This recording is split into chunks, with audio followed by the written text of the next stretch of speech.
ഇവിടെ എന്താ നടന്നുകൊണ്ടിരിക്കുന്നത്? പഠിക്ക് പഠിക്ക് പഠിക്ക് അങ്ങനെ പറയാൻ എല്ലാ കുട്ടികളും വീട്ടിൽ ഫേസ് ചെയ്തുകൊണ്ടിരിക്കുന്ന ഒരു വലിയൊരു ഇഷ്യൂ ആണ്. അവരൊരു മിഷൻ അല്ല. പാരന്റ്സ് ചെയ്യേണ്ടത് ആ ഗോള്, ആംബിഷൻ, എയിം ഒന്നും തകർക്കാൻ വേണ്ടി നോക്കും. അവിടെ നമുക്ക് എന്ത് കിട്ടിയില്ല, അതാണ് നമ്മൾ നമ്മളുടെ പിള്ളേരിലേക്ക് കൊടുക്കേണ്ടത്. Hi guys, it's me Aparna. Welcome back to apps cloud. ഞാൻ കഴിഞ്ഞ വീഡിയോയിൽ സ്റ്റുഡൻസ് നേരിടുന്ന കോമൺ അക്കാഡമിക് പ്രോബ്ലംസ് അല്ലെങ്കിൽ അങ്ങനത്തെ കുറെ പ്രോബ്ലംസിനെ ബേസ് ചെയ്തിട്ട് ഞാൻ ഒരു വീഡിയോ ചെയ്തിട്ടുണ്ടായിരുന്നു.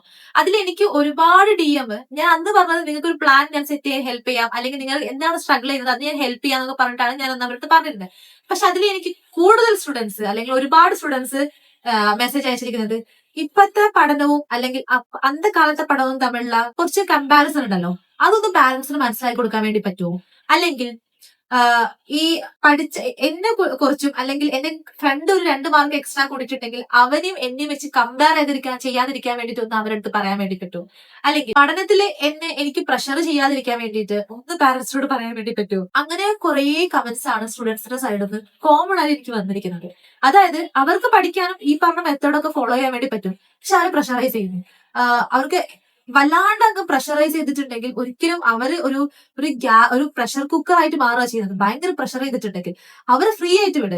അപ്പുറത്തിരിക്കുന്ന രാമുവിനെയോ ഇപ്പുറത്തിരിക്കുന്ന രാജുവിനെയോ കാണിച്ചിട്ട് അവൻ ഇത്ര മാർക്ക് മേടിച്ചു, നിനക്ക് എന്തുകൊണ്ട് മാർക്ക് കിട്ടിയില്ല, അവൻ ഇത്ര മാർക്ക് മേടിച്ചു, എന്തുകൊണ്ട് നിനക്ക് മാർക്ക് കിട്ടിയില്ല എന്ന് കമ്പയർ ചെയ്യാൻ വേണ്ടി ഒരിക്കലും നിൽക്കരുത്. മേ ബി രാമുവിന് വീട്ടിലുണ്ടാക്കുന്ന ഒരു അറ്റ്മോസ്ഫിയർ ആയിരിക്കില്ല ഇവന് വീട്ടിൽ കിട്ടുന്നുണ്ടാവുക, ആണോ? അല്ലെങ്കിൽ രാമുവിന്റെ അമ്മ ചിലപ്പോൾ രാമുവിനെ പ്രഷർ ചെയ്യുന്നുണ്ടാവില്ല, അവന്റെ ഫ്രീ ആയിട്ട് പഠിച്ചിരിക്കും മാർക്ക് മേടിക്കുന്നുണ്ടാവും. പക്ഷെ ഇവിടെ അങ്ങനെയാണോ? ഇവിടെ എന്താ നടന്നുകൊണ്ടിരിക്കുന്നത്? പഠിക്ക് പഠിക്ക് പഠിക്ക് അങ്ങനെ പറയണ്ട, അവര് പഠിക്കും. ഇതൊക്കെ ശരിക്കും എന്താന്ന് വെച്ചിട്ടുണ്ടെങ്കിൽ ഞാനൊരു ടൈപ്പ് കമന്റ് അല്ലെങ്കിൽ DM ഒക്കെ ആയിരുന്നു ഞാനൊരു എക്സ്പെക്ട് ചെയ്തിരുന്നത് കുട്ടികളുടെ അടുത്തത്. പക്ഷെ കുറെ ആൾക്കാർ എന്നോട് പറയുന്നത് ഇതൊക്കെ ചെയ്യണമെങ്കിൽ നമുക്ക് വേണ്ട സപ്പോർട്ട് എന്ന് പറയുന്നത് വീട്ടിൽ നിന്ന് കിട്ടേണ്ട സപ്പോർട്ടാണ്, വീട്ടിൽ നിന്ന് പാരന്റ്സിന്റെ സൈഡിൽ നിന്ന് കിട്ടേണ്ട സപ്പോർട്ടാണ്. അതെന്ന് പറയുന്നത് ഈ കോൺഫിഡൻസ് കുറയണ സമയത്ത് എനിക്ക് പഠിക്കാൻ പറ്റുന്നില്ല, എനിക്ക് ഇന്ന് പഠിക്കാൻ പറ്റുന്നില്ല എന്ന് പറയുന്ന സമയത്ത് എന്തുകൊണ്ടാ അവരിന്ന് വയ്യ, അത് നീ റെസ്റ്റ് എടുക്കണം, നാളെ നമുക്ക് നോക്കാം എന്ന് പറയാന്നല്ലാണ്ട് പഠിച്ചേ പറ്റത്തുള്ളൂ, ഇന്ന് നീ പഠിച്ചേ പറ്റത്തുള്ളൂ എന്ന് പറയുന്നതും, രണ്ടാമത് ഒന്ന് കുട്ടീനെ ഒരു കളിക്കാനോ അല്ലെങ്കിൽ ഒരു ഫംഗ്ഷനെ ഒന്നും പറഞ്ഞയക്കാതെ ഇരുന്ന് ഫുൾ 24/7 കുട്ടി പഠിച്ചുകൊണ്ടിരിക്കണം എന്ന് പറയുന്ന അവരൊരു മിഷൻ അല്ല. അവരൊരിക്കലും മിഷനാക്കാൻ വേണ്ടി പറ്റത്തുമില്ല. അതുകൊണ്ട് തന്നെ അവരെ ഫ്രീ ആയിട്ട് വിട്. അവർക്കറിയാം ഇപ്പോഴത്തെ കുട്ടികൾക്ക് നല്ല രീതിക്ക് ധാരണ ഉണ്ട് അവരെന്താ പഠിക്കുന്നത്, അവരെങ്ങനെയാണ് എത്തിച്ചേരേണ്ടത് എന്നൊക്കെ. നമ്മൾ പഠിച്ച കാലഘട്ടമല്ല, നമ്മൾ പഠിച്ചിരിക്കുന്ന കാലഘട്ടത്തിൽ നമ്മൾ ഫേസ് ചെയ്ത കുറെ കാര്യങ്ങളുണ്ട്. ഞാൻ പഠിക്കുന്ന സമയത്തൊക്കെ എനിക്ക് നല്ല പ്രഷർ ഉണ്ടായിരുന്നു. ഇതൊക്കെ എല്ലാ കുട്ടികളും വീട്ടിൽ ഫേസ് ചെയ്തോണ്ടിരിക്കുന്ന ഒരു വലിയൊരു ഇഷ്യൂ ആണ്, അല്ലെ? Don't compare dum. അവരെ നിങ്ങൾ കമ്പയർ ചെയ്യണ്ട. അവരെ ആക്കി നിൽക്കാൻ വേണ്ടി നിങ്ങൾ ശ്രമിക്കും. അവർക്ക് എന്തെങ്കിലും പ്രോബ്ലംസ് ഉണ്ടെങ്കിൽ അതെന്താന്ന് മനസ്സിലാക്കിയിട്ട് അത് തിരുത്താൻ വേണ്ടിയിട്ട്, അല്ല ആ ഒരു പ്രോബ്ലത്തിനുള്ള സൊല്യൂഷൻ എന്താന്ന് കണ്ടെത്തി കൊടുക്കാൻ അവരെ ഹെൽപ്പ് ചെയ്യും. അതല്ലാണ്ട് മറ്റൊരാളാവുന്നത് പോലെ തന്നെ ഇവൻ ആയിരിക്കണം എന്ന് ഒരിക്കലും വാശി പിടിക്കരുത്. നിങ്ങൾ ഒരുപാട് എക്സ്പീരിയൻസ് ഉള്ള ആൾക്കാരായിരിക്കും പാരന്റ്സ്, ലൈഫിൽ കുറെ എക്സ്പീരിയൻസ് ഉണ്ടാവും. ചിലപ്പോ ഇങ്ങനെ കമ്പയർ ചെയ്തത് ചിലപ്പോൾ പാരന്റ്സിന് സങ്കടം കൊണ്ടായിരിക്കും. അതായത് എന്റെ സ്ഥിതി എന്റെ മോനാവരുത്, എന്റെ മോൾക്കാവരുത് എന്നൊരു സാധനമായിരിക്കും. മേ ബി നിങ്ങൾ ആ ഒരു ഇമോഷൻ ആയിരിക്കും അവരിൽ ഇൻജെക്ട് ചെയ്യാൻ വേണ്ടി നോക്കുന്നത്. പക്ഷെ എന്തുകൊണ്ട് നിങ്ങൾ ഇങ്ങനെ ആയി, ആ പാരന്റ് എന്തുകൊണ്ട്, ഇപ്പൊ മേ ബി നിങ്ങൾക്ക് ഒരു എഡ്യൂക്കേഷൻ പ്രോപ്പറായിട്ട് കിട്ടിയിട്ടില്ല, അത് മേ ബി നിങ്ങളുടെ അപ്പത്തെ കാലഘട്ടത്തെ ലൈഫ് സ്റ്റൈലിന്റെ പ്രശ്നമായിരിക്കാം, അല്ലെങ്കിൽ നിങ്ങളുടെ പാരന്റ്സിന്റെ പ്രശ്നമായിരിക്കാം. അപ്പൊ അതാണ് നിങ്ങളുടെ പെയിൻ പോയിന്റ് എങ്കിൽ ആ പെയിൻ പോയിന്റ് ഒരിക്കലും നിങ്ങൾ നിങ്ങളുടെ കുട്ടികളിലേക്ക് ഇൻജെക്ട് ചെയ്യുന്നത്. പഠിക്കുക പറയുന്ന സമയത്ത് അവർക്കത് നിങ്ങളുടെ അടുത്തൊരു വെറുപ്പും പിന്നെ പഠനത്തിനോടെ അവർക്കൊരു വെറുപ്പ് തോന്നും. അങ്ങനെ ഒരിക്കലും അവരെ ഡീമോട്ടിവേറ്റ് ചെയ്യാതിരിക്കാൻ വേണ്ടി നോക്കാം. പിന്നെ നിങ്ങൾ ശ്രദ്ധിച്ചിട്ടുണ്ടോന്ന് അറിയില്ല, ചിലപ്പം നല്ല ഫ്രഷ് ആയിട്ട് സ്റ്റഡി റൂമിലേക്ക് പോയിട്ട് ഇങ്ങനെ ബുക്കൊക്കെ എടുത്ത് പഠിക്കാൻ വേണ്ടി ഇരിക്കുന്ന ഒരു കുട്ടി, അപ്പൊ ഉണ്ടാവും ചിലപ്പോ നമ്മുടെ അമ്മയും അച്ഛനും വന്നിട്ട് പഠിക്കട്ടോ, നല്ലോണം പഠിക്കി എന്ന് വന്ന് പറയും. അപ്പൊ ആണോ, എന്നാ ഞാൻ പഠിക്കുന്നില്ല. ഇതാണ് കുട്ടികളുടെ മെന്റലി അവരെടുക്കുന്ന ഒരു സാധനം. നിങ്ങൾ വിചാരിക്കുക ഒരാൾ ഉറങ്ങിക്കൊണ്ടിരിക്കുന്ന സമയത്ത് തട്ടിയിട്ട് എണീപ്പിച്ചിട്ട് ഉറങ്ങുമായിരുന്നു എന്ന് ചോദിച്ചിട്ടുണ്ടെങ്കിൽ എങ്ങനെ നമുക്ക് ഫീൽ ചെയ്യാം? അതേപോലെ തന്നെ അവർ പഠിച്ചുകൊണ്ടിരിക്കുന്ന സമയത്ത് പഠിക്കുകയാണോ, നല്ലോണം പഠിക്കട്ടോ, അടുത്ത എക്സാം നല്ല മാർക്ക് മേടിക്കണം, അങ്ങനെ നിങ്ങൾ ടാർഗറ്റ് കൊടുക്കേണ്ട ആവശ്യമില്ല. അവർക്ക് ടാർഗറ്റ് ഇട്ട് പഠിക്കാൻ വേണ്ടി നിങ്ങൾക്ക് എന്ത് ചെയ്യാൻ വേണ്ടി പറ്റും? അവർ സ്വന്തമായിട്ട് ഒരു ടാർഗറ്റ് ഡിസൈഡ് ചെയ്താൽ മാത്രമേ അവർക്ക് ലൈഫിൽ എന്തെങ്കിലും അച്ചീവ് ചെയ്യാൻ വേണ്ടി പറ്റുള്ളൂ. അവർ ലൈഫിൽ അച്ചീവ് ചെയ്യുന്ന സമയത്ത് പഠനം ഭയങ്കര പ്രോപ്പർ ആയിട്ട് ഭയങ്കര ഒരു ബുജിയായിട്ട് അവർ ലൈഫ് എൻജോയ് ചെയ്യാതെ പോകുന്ന ഒരു കുട്ടിയാവണം നിങ്ങൾ ആഗ്രഹിക്കുന്നുണ്ടോ? അവർ പഠനത്തോടൊപ്പം തന്നെ ലൈഫ് എൻജോയ് ചെയ്യണം. പഠിച്ചൊരു വലിയ നിലയിൽ എത്തിയിട്ടുണ്ടെങ്കിൽ അവർക്ക് ലൈഫ് എൻജോയ് ചെയ്യാൻ വേണ്ടി പറ്റണം, അല്ലെ? അപ്പം അവരെ ഫ്രീ സ്പേസിൽ വിടുക. പക്ഷേ അവര് പഠനത്തിൽ ഉഴപ്പുന്നുണ്ട് എങ്കിൽ അവിടെ പ്രഷറൈസ് ചെയ്യാതെ അത് കണ്ടെത്തിയിട്ട് സിംപ്ലിഫൈ ചെയ്തിട്ട് നിങ്ങൾ കണക്ഷൻ നിങ്ങളുടെ പാരന്റും സ്റ്റുഡന്റും തമ്മിലുള്ള ബോണ്ട് ക്രിയേറ്റ് ചെയ്തിട്ട് കുട്ടീനെ പഠനത്തിലേക്ക് നയിക്കാം. അങ്ങനെ ശ്രമിച്ചു നോക്കുക. നിങ്ങൾ പഠിച്ചുകൊണ്ടിരിക്കുന്ന പിള്ളേരെ നിങ്ങൾ ചുമ്മാ പ്രഷർ ചെയ്തിട്ട് അത് പഠനം കളയാതിരിക്കാം. കുറെ പാരന്റ്സിന് ഉണ്ടാകുന്ന ഒരു മിസ്റ്റേക്ക് ആണ്. ഇപ്പം നിങ്ങൾ എത്രത്തോളം പ്രഷറൈസ് ചെയ്തിട്ട് അവർ പഠിച്ച് ലൈഫിൽ ഭയങ്കര സെറ്റ് ആയിട്ടുണ്ടെങ്കിലും അവര് ചൈൽഡ്ഹുഡ് മെമ്മറി എന്ന് പറയുന്ന സമയത്ത് അത് ഭയങ്കര മോശമായിരുന്നു. അവർക്ക് അത്ര നല്ല എൻജോയബിൾ മെമ്മറീസ്, ഫ്രണ്ട്സിനെ കൂടെയുള്ള ഒരു മെമ്മറീസ് അതൊന്നും ഉണ്ടാവില്ല. അപ്പൊ അതുകൊണ്ട് തന്നെ ഇതെല്ലാം ഈക്വൽ ആയിട്ട് ബാലൻസ് ചെയ്തിട്ട് അവരെ പോവാൻ വേണ്ടിയിട്ടുള്ള ഒരു മാർഗ്ഗനിർദ്ദേശം അല്ലെങ്കിൽ അതിനൊരു വേ നിങ്ങൾ ക്രിയേറ്റ് ചെയ്ത് കൊടുക്കുക. അതാണ് പാരന്റ്സിന് കുട്ടികൾക്ക് ചെയ്യാൻ വേണ്ടി പറ്റുന്ന ഏറ്റവും വലിയ സപ്പോർട്ട് എന്ന് പറയുന്നത്. നിങ്ങൾക്ക് അവരെ സഹായിക്കാൻ വേണ്ടി പറ്റുന്ന കാര്യങ്ങൾ എന്താണെന്ന് വെച്ചിട്ടുണ്ടെങ്കിൽ അവരുടെ ലൈഫിൽ അവരുടെ അംബീഷൻസ് സെറ്റ് ചെയ്യാൻ വേണ്ടിയിട്ട്, അല്ലെങ്കിൽ ലൈഫിൽ ഒരു ഗോൾ സെറ്റ് ചെയ്യാൻ വേണ്ടി സഹായിക്കാൻ വേണ്ടി പറ്റും. അല്ലെങ്കിൽ നിങ്ങളെ കുട്ടിയെ കൂടുതലായിട്ട് ഇഷ്ടപ്പെടുന്ന ഹാബിറ്റുകൾ ചിലപ്പം അത് അവരുടെ ഇഷ്ടപ്പെടുന്ന അത് അവർക്കൊരു കരിയർ ആക്കാൻ വേണ്ടി പറ്റുമായിരിക്കും. അതിനെ അവർ സപ്പോർട്ട് ചെയ്യാൻ വേണ്ടി നോക്കുക. അതുമല്ല, ഇനിയിപ്പം ഒരു കുട്ടി അവരുടെ അംബീഷൻ വന്ന് പറയുവാണ്, അമ്മേ എനിക്കൊരു IAS ഓഫീസർ ആവണം. നിനക്കോ IAS ഒന്നും അതിന്റെ കാര്യമില്ല, അതൊക്കെ ഭയങ്കര പൈസ ഉള്ള സാധനമാണ്, അല്ലെ അതിനൊക്കെ ഭയങ്കരമായിട്ട് പഠിക്കേണ്ടി വരും, നിന്നെ കൊണ്ട് അത്രയൊന്നും പറ്റത്തില്ല, നീ എന്ത് ചെയ്താൽ മതി, ഇതിന് പോയാൽ മതി, ഈ കോഴ്സിന് എടുത്താൽ മതി. നിങ്ങൾ അവരെ ഡിസൈഡ് ചെയ്യാൻ അവര് ഒരു IAS ഓഫീസർ ആവണം, അല്ലെങ്കിൽ ഒരു ഡോക്ടർ ആവണം, ഒരു എഞ്ചിനീയർ ആവണം എന്ന് പറയുന്ന സമയത്ത് പ്രൗഡ് ആവാതെ അവർ അതിനുവേണ്ടി ഹെൽപ്പ് ചെയ്യാൻ വേണ്ടിയിട്ട് നോക്കാതെ നേരെ അവരെ കംപ്ലീറ്റ് അങ്ങ് ഡീമോട്ടിവേറ്റ് ചെയ്ത് പുഷ് ചെയ്ത് ഡൗൺ ആക്കുക ചെയ്യുന്നത്. ചില സമയത്ത് നമ്മുടെ പാരന്റ്സിനെ ഗൈഡ് ചെയ്യുന്നത് പാരന്റ്സ് ആയിരിക്കില്ല, ചിലപ്പോൾ നമ്മുടെ ഫാമിലി റിലേറ്റീവ്സ് അല്ലെങ്കിൽ സൊസൈറ്റി ആയിരിക്കും അവരെ ഗൈഡ് ചെയ്തിട്ടുണ്ടാവുക.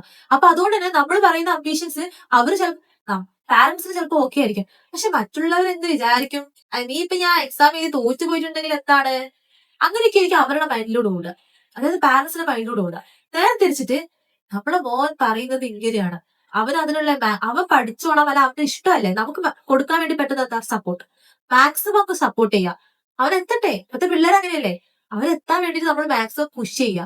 അതല്ലാണ്ട് നിന്നെ കൊണ്ടൊന്നും സാധിക്കത്തില്ല എന്ന് പറഞ്ഞിട്ട് ഒരിക്കലും അവരെ തളർത്താൻ വേണ്ടി നിൽക്കരുത്. അതുപോലെ തന്നെ ഇപ്പൊ നിങ്ങളുടെ കുട്ടി ഒരു എക്സാം എഴുതി, ഇപ്പൊ നീറ്റ്, JEE, കോമ്പറ്റേറ്റീവ് എക്സാംസ് പോലത്തെ, അല്ലെങ്കിൽ PSC ആയിക്കോട്ടെ, RRB ആയിക്കോട്ടെ, ഒരു എക്സാം എഴുതി, അവർക്ക് ആ ഒരു എക്സാമിൽ അച്ചീവ് ചെയ്യാൻ വേണ്ടി പറ്റിയില്ല എങ്കിൽ, നീ ഒറ്റ തവണ ട്രൈ ചെയ്തല്ലോ, ദെൻ അത് കഴിഞ്ഞു, നിനക്ക് പറ്റത്തില്ലെന്ന് മനസ്സിലായല്ലോ, എന്നാ നീ ഈ കോഴ്സ് എടുത്തോ. അങ്ങനെയല്ല, അവരൊരു തവണ ട്രൈ ചെയ്യുന്ന സമയത്ത് അവർക്ക് അത് കിട്ടിയിട്ടില്ലെങ്കിൽ അവർ ആ കോഴ്സിൽ അല്ലെ ആ ഒരു എക്സാമിൽ അവർ എക്സ്പീരിയൻസ്ഡ് ആയി, അടുത്ത തവണ അവർക്ക് ആ ചാൻസ് ഉണ്ട്, അവിടെ ഓപ്പൺ ആണ്. ആ എക്സാം സെന്റർ അല്ലെ എക്സാം അവിടെ ഓപ്പൺ ആയിരിക്കുന്ന സമയത്ത് അവിടെ ആ കുട്ടിയുടെ വീട്ടിൽ എന്തുകൊണ്ടാണ് ആ ഒരു എക്സാം ക്ലോസ് ചെയ്യിപ്പിക്കുന്നത്? ട്രൈ ചെയ്യട്ടെ, try it will happen. So try ചെയ്തിട്ടുണ്ടെങ്കിൽ എന്ത് നമുക്ക് സാധിക്കാൻ വേണ്ടി പറ്റുള്ളൂ. ഒരു എക്സാം തോറ്റുപോയെന്ന് കരുതിയിട്ട് ആൾക്ക് അതിന് സ്കില്ലില്ല എന്നല്ല അവിടെ വ്യക്തമാക്കുന്നത്. സോ ഞാൻ പറയുന്നത് എന്താ വെച്ചിട്ടുണ്ടെങ്കിൽ, കുട്ടികൾക്ക് ഒരു കാര്യത്തിൽ എയിം ഉണ്ട്, അംബീഷൻ ഉണ്ട്, ഗോൾ ഉണ്ട് എങ്കിൽ പാരന്റ്സ് ചെയ്യേണ്ടത് ആ ഗോള്, അംബീഷൻ, എയിം ഒന്നും തകർക്കാൻ വേണ്ടി നോക്കരുത്. നിങ്ങൾ സപ്പോർട്ട് ചെയ്യുക. എന്നാൽ മാത്രമേ അവര് അച്ചീവറായി നിൽക്കുന്ന സമയത്ത് അവിടെ അച്ചീവ്മെന്റ് സ്പീച്ചിൽ അവരെ പാരന്റ്സിന്റെ പേര് വരത്തുള്ളൂ. നിങ്ങളൊരു ഡീമോട്ടിവേറ്റ് ചെയ്യുന്ന ഒരാളാണ്, കുട്ടി ഒറ്റയ്ക്ക് സ്ട്രഗിൾ ചെയ്ത് ഒറ്റയ്ക്ക് വീട്ടിൽ വാശി പിടിച്ച് ഈ പറയുന്ന ഒരു പൊസിഷൻ, ഒരു ജോലി നേടി അല്ലെങ്കിൽ ഒരു കരിയർ സെറ്റ് ആക്കിയിട്ടുണ്ടെങ്കിൽ ആ കുട്ടി ഒരു അച്ചീവർ സ്പീക്ക് പറയുവാണ്. ആ അച്ചീവർ സ്പീക്കിൽ നിങ്ങൾ പാരന്റ്സിന്റെ പേരുണ്ടാവും നിങ്ങൾക്ക് തോന്നുന്നുണ്ടോ? എന്റെ അച്ഛൻ, എന്റെ അമ്മ എന്റെ പഠനത്തിൽ ഭയങ്കരമായിട്ട് ഹെൽപ്പ് ചെയ്തിട്ടുണ്ടായിരുന്നു, അവർ സപ്പോർട്ട് കൊണ്ട് മാത്രമാണ് ഞാൻ ഇവിടെ എത്തിയത് എന്ന ഒരു കുട്ടി പറയുന്ന സമയത്ത് ആക്ച്വലി നിങ്ങൾ അത് ചിലപ്പോൾ കുട്ടി വേണമെങ്കിൽ ആൾക്കാർക്ക് വേണ്ടിയിട്ട് നിങ്ങൾക്ക് സങ്കടമാവാതിരിക്കാൻ വേണ്ടി പറയാം മേ ബി, പക്ഷെ നിങ്ങൾ അതിന് ശരിക്കും ഡിസേർവിംഗ് ആണെന്ന് നിങ്ങൾ ആലോചിച്ച് നോക്കേണ്ടി വരും, അല്ലെ? അതുകൊണ്ട് തന്നെ കുട്ടികളെ മാക്സിമം സപ്പോർട്ട് ചെയ്യാം. അവർക്ക് ഇപ്പോഴത്തെ കാലഘട്ടത്തിലെ കുട്ടികൾക്ക് ഒരു ക്ലിയർ ഉണ്ട്, ക്ലിയർ ഗോൾ അവർക്കുണ്ട്. നിങ്ങൾ ഒരിക്കലും നിങ്ങളുടെ ജനറേഷനുമായിട്ട് നിങ്ങളെ കുട്ടിയുടെ ജനറേഷൻ കമ്പയർ ചെയ്യാതിരിക്കുക. അതായത് ഞാൻ പഠിച്ചിരുന്ന കാലത്ത് ഇത്ര മൈൽ താണ്ടിയിട്ടാണ് പോയത്, എത്ര സ്ട്രഗിൾ ചെയ്തിട്ട് ഞാൻ പഠിച്ചതെന്ന് എനിക്കറിയോ, അല്ലെ ഞാൻ പഠിച്ച കാലത്ത് ഇത്രയൊന്നും ഡെവലപ്ഡ് ആയിരുന്നില്ല, അല്ലെ ഞാൻ പഠിച്ച സമയത്ത് ഞാൻ ഇത്ര സ്കോർ ചെയ്തിട്ടുണ്ട്, നിനക്കൊന്നും ഇത്ര സ്കോർ ചെയ്യാൻ വേണ്ടി പറ്റില്ലേ. നിങ്ങൾ നിങ്ങളുടെ ആ ജനറേഷൻ ഇപ്പോഴത്തെ ജനറേഷൻ നമ്മൾ ഒരിക്കലും കമ്പയർ ചെയ്യണ്ട കേട്ടോ. കാരണം എന്താ വെച്ചിട്ടുണ്ടെങ്കിൽ ഭയങ്കര ജനറേഷൻ ചേഞ്ച്, ഓരോ വർഷം ഓരോ ദിവസം ഓരോന്ന് മാറിക്കൊണ്ടിരിക്കുക, അല്ലെ?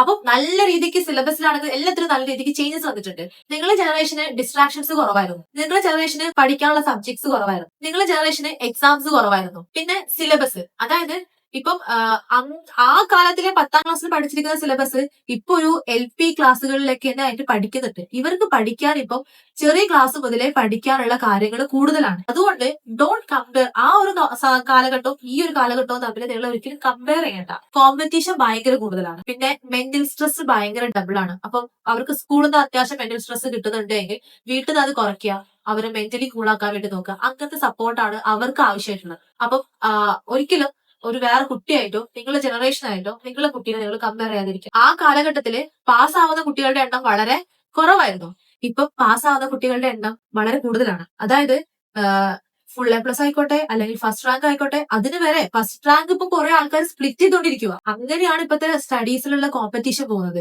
കുട്ടികളെ മാക്സിമം ഇൻഡിപെൻഡന്റ് ആക്കാൻ വേണ്ടി നോക്കുക എന്ന് വെച്ചിട്ട് ഞാൻ ഉദ്ദേശിക്കുന്നത് അവരങ്ങ് ഭയങ്കര ഓവർ ഫ്രീഡം കൊടുക്കാനല്ല കേട്ടോ.